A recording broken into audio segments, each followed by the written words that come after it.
getting down to the nitty gritty. Got the engine stabbed, as you guys can tell. Got the belt on, compressor on, alternator. Most of the wiring done. Was able to figure out the wiring and some of the other sensors that this thing was missing. Like it was missing the ICP. I did not know the exact location of that until my boy Power Stroke Jude sent me a couple of messages with wiring layouts and also like where the sensors were and their numbering order and what wires went to where. So that helped out a lot. Thank you, my brother. I appreciate you. He did try to call me a little bit earlier. We talked real briefly, but I had to go abruptly. So hopefully we'll talk to him Friday night, right? TGIF. So we'll be able to throw down some beers and hang out. But look, getting back to this, the biggest thing right now that I'm missing is a lot of the vacuum lines that went to various areas on and around the turbo area and whatever. So gonna have to look at a vacuuming diagram, figure that out. Next up, I've got the radiator, the condenser, the intercooler, and there's a power steering cooler too that we got to hook up, and then we can start putting the core support on, and that's gonna get down to the nitty gritty. Okay, we got the washer reservoir to put in, the battery tray to put in, the coolant reservoir, and then the inductive hoses. It's going to be interesting to say the least, but we're moving right along. I didn't expect to go this quick, so it looked worse than it actually is, if that makes sense. So again, though, it's like I told them, don't make this a habit. All right, so it is kind of fun trying to figure out where things go. Not gonna lie. I was a little bit discouraged in the beginning, but who wouldn't be, right? You get this thing in pieces that some crackhead took apart, and here we are putting it back together. Right, Tommy? Yeah. Yeah. All right. So I'm not gonna be able to show you guys like all the ins and outs. I'll try to take other little video clips here and there, but really I'm just trying to put a little bit of hustle behind this muscle. Moment of truth. It's the moment of truth. Let's see if this thing starts.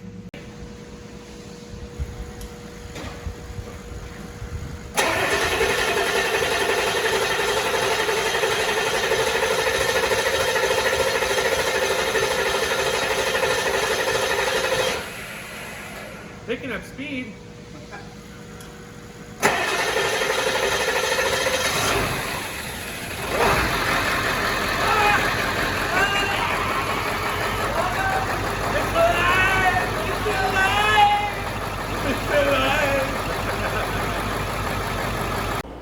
Hey, how's it going, everyone? Justin again, as always. Thanks for watching my channel. Welcome back.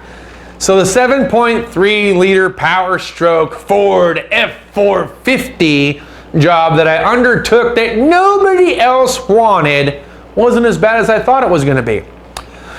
Yes, we were missing some hardware. We were missing some electrical connectors. I was missing the ICP solenoid, which I had no idea that I was missing until after I had text messaged not only Clay, but Jude Power Stroke Diesel, okay? So I did get some help along the way. I got some help from Clay. I got some help from Jude Power Stroke Diesel. And I did reach out to a couple of Facebook groups. But I gotta be honest, some of the people in the Facebook groups are a-holes. No joke, okay? You can ask a couple of questions about something, and if they think you're a mechanic and that you've been wrenching for a little bit, they automatically assume that you should know better. Okay, let's start off with number one. I had difficulty with the two solenoids that were on top of the engine trying to figure out the wiring layout. So I took a picture of it, posted it to a couple of groups, see if anyone had any kind of idea where the wires actually went to, even though for the most part the harness flopped into place. What I got was about 70% flack and about 30% people that were willing to actually send me picture clips of their 7.3 liter diesels to let me know what wire went where. Automatically assuming these people were like, why didn't you look at a wiring diagram? Why didn't you mark it when you took it apart? And then anyone that's been following me or read any part of the post where I said, this thing literally came to me in pieces trying to figure out where these wires go. Can anyone help? So people don't read that stuff. They see a picture, they read part of it, and then automatically they jump to conclusions. So some of these Facebook groups, not very helpful. Super glad that I had Jude and Clay on my side where I was able to text message pictures back and forth try to get some information, okay? That information helped me to creating a running, driving truck, okay? We were able to run it and drive it a little bit today. We're gonna do some final touches tomorrow. Still gotta put the refrigerant in, a couple little things around the battery area, nothing serious, but it is officially done. So, started it probably about mid last week, kind of saw in the beginning of the week, but didn't have the torque converter. We're missing some pieces, had to make a laundry list of things that I was gonna need, found other things that I needed along the way throughout the week. But starting things off today, I was so super close to starting and running that I was able to actually get it to turnkey and fire up. Was a little hesitant in the beginning because I remember on the 6-liter, my boss and the other guy that we got that might be buying the shop said, hey man, you got to run this for so many seconds without, running fuel down the injectors, etc., before you can just go ahead and start it up because you got to build up oil pressure. Apparently not the same exact thing on the 7.3 liter, so that was a little bit of difference right there. So I didn't know that. The connector that went to the exhaust pressure solenoid underneath the turbo, it was a 2-wire connector. I had no idea that it didn't matter what wire went to where,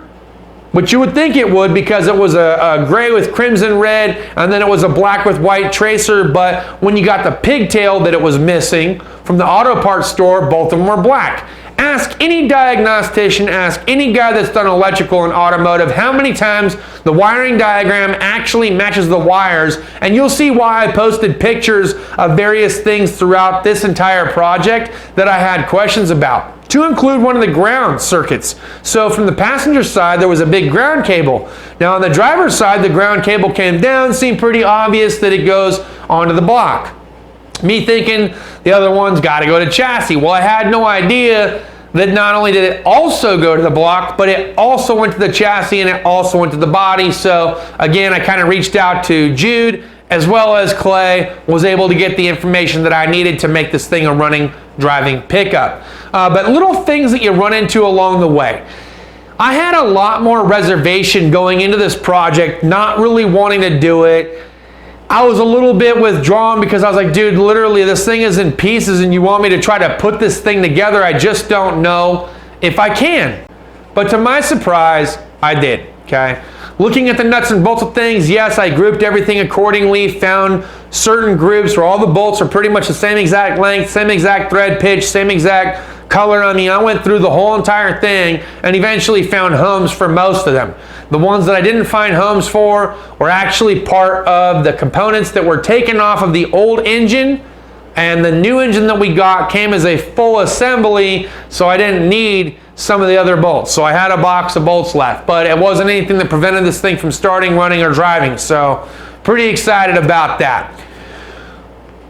I guess my takeaway from this is if you end up getting a project like this, and yes, I saw the comments, yeah, you should be grateful that you even have a damn job. I got crap canned not too long ago. You should be extremely grateful that your boss gave you a huge pat on the back because he thinks that you can not only do it, but make it actually run.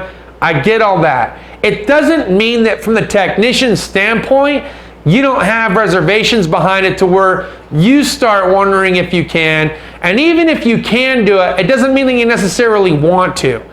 I didn't whine and complain about the whole entire thing. I did for the first couple days, and I did have some issues here and there that I was able to work through. But for the most part, it was a really seamlessly easy project to complete. That doesn't mean that I want to get in the habit of doing this every single time, okay? And it doesn't mean that technicians like myself like having jobs like this coming in. I understand what you guys are saying, and those of you that don't have jobs because you got laid off, I feel for you. But just because I want to vent a little bit, don't assume that you know me or anything about how it is that I'm feeling, because if you were in my position, I guarantee you that you would probably feel a little bit the same as I do. So that's all I got for this video, guys. Look, we got it done, son, okay? Project's over with, it's running and driving, got a few little things to do, and then it's out the dang door. That's all I got for this video, guys. Thanks as always for watching. Make sure to subscribe if you're not already a subscriber. Smash the thumbs up, share if you want to share. We'll see you guys next time. Cheers and deuces.